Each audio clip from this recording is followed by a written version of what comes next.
tinga kwasa mugana wange Sserwoza n'owekitiibwa we bali wano okubanga ensonga bazemiringula. Kale atulaba ku BBS Telefina tukwetondera olw'ekifaananyi ekyo okuba nti kirabika bulungi ate n'okulya eddoboozi ng'oba oliawo likankana.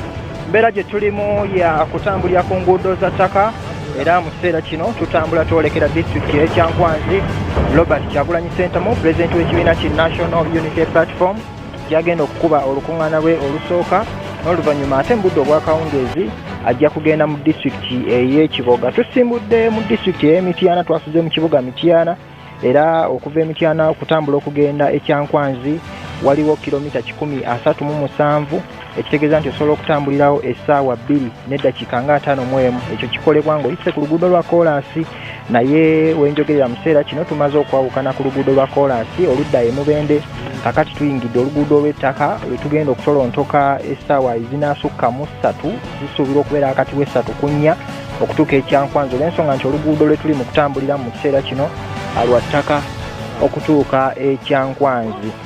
Bw'anaaba avudde Ekyankwanzi asuubirwa okugenda mu disitulikiti ey'Ekiboga ate bw'anaaba avuddeeyo ajja ku lunaku olw'enkya okulaba enteekateeka eziddako, naye nga okuva Ekyankwanzi we tugenda okusookera okugenda Ekiboga otambulirawo kilomita 52.8 ekitegeeza nti osobola okutambulirawo essaawa 1 n'eddakiika ezitasukka 6. Wabula ekyo nga bwe nkutegeezezza kikolebwa ng'oyise ku luguudo lwa ttaka, kyokka okusinziira ku ntambula zonna zazze atambuliramu nguudo za koolaasi awunyako buwumya katini n'ayingira ate ebyalo bwatyo bwe tutambula lugendo luno.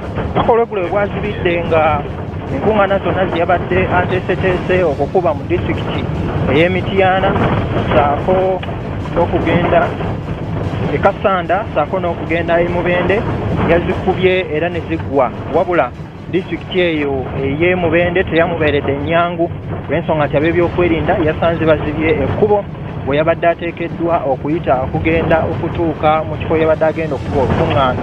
Ab'ebyokwerinda badde bagamba nti yadde ateekwa okuba nga tayita mu kibuga, wabula nga ye okusinziira ku ndaba gye yabadde alabamu ebintu yabadde asobola okweyambisa eddakiika wakati w'5 ku 7 okutuuka mu kifo yabadde agenda okuba olukuŋŋaana. Ate n'obudde bwadde bugenderedde oba oliawo nga tekimusobozesa kuyita ku luguudo lwe babadde bamuwa atuuke mu kifo yabadde agenda okuba olukuŋŋaana ng'obudde bugenze. Kale tulindirira okulaba olunaku olwaleero bwe lunaatambula.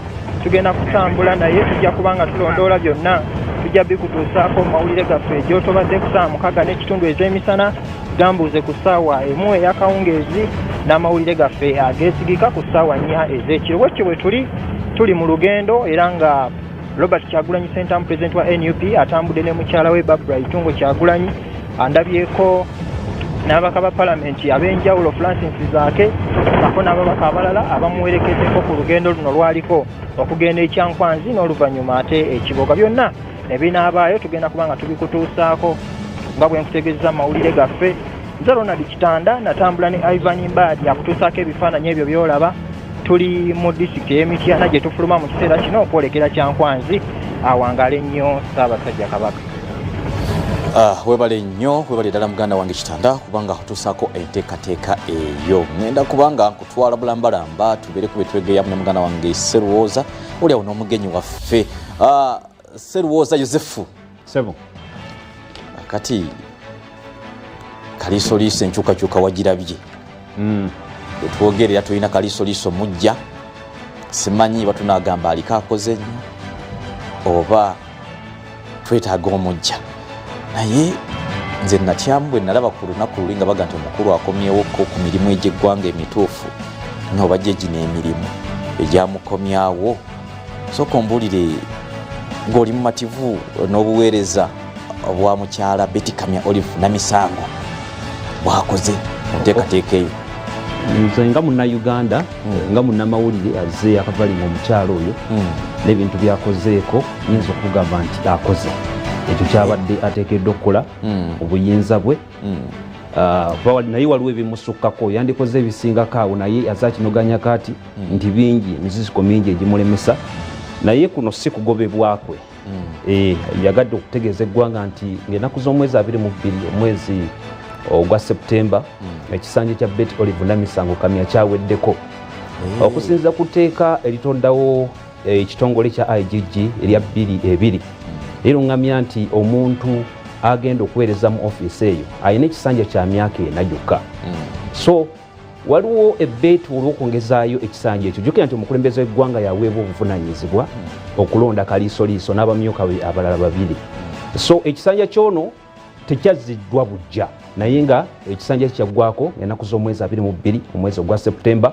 So tekitegeeza nti bamugobye.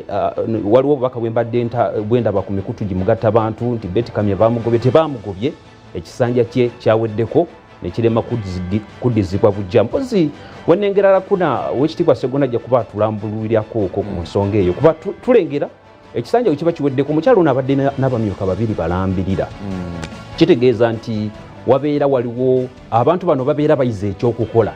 Sijja gamba nti bayingira ofiisi nga tebamanyi kyakukola, naye experience babeera bakoze ki, bagifunye. Instead of okuleeta omuntu omupya, tusuubira okubeera nti bano abamyuka be omu ye yandikwatiddwa n'aleetebwa, naye simanyi Lakuna eyo Oweekitiibwa Sseggona ajja kuba atulambululirako okwo lwaki ekintu ekyo kitegerezebwa. Kuba tujjukira nti ku biseera bya mukyala Mulyagonja tulengera embeera bwetyo bwe yalina omumyuka we bawa omulamuzi Catherine Bamugemeire, mukulu baali bamuta George Bamugemeire, bonna ndowooza ekiseera bawumula ebiseera byebimu, naye yeyo embeera naye ng'okiwoomezaamu ekisanja ekikyawedde.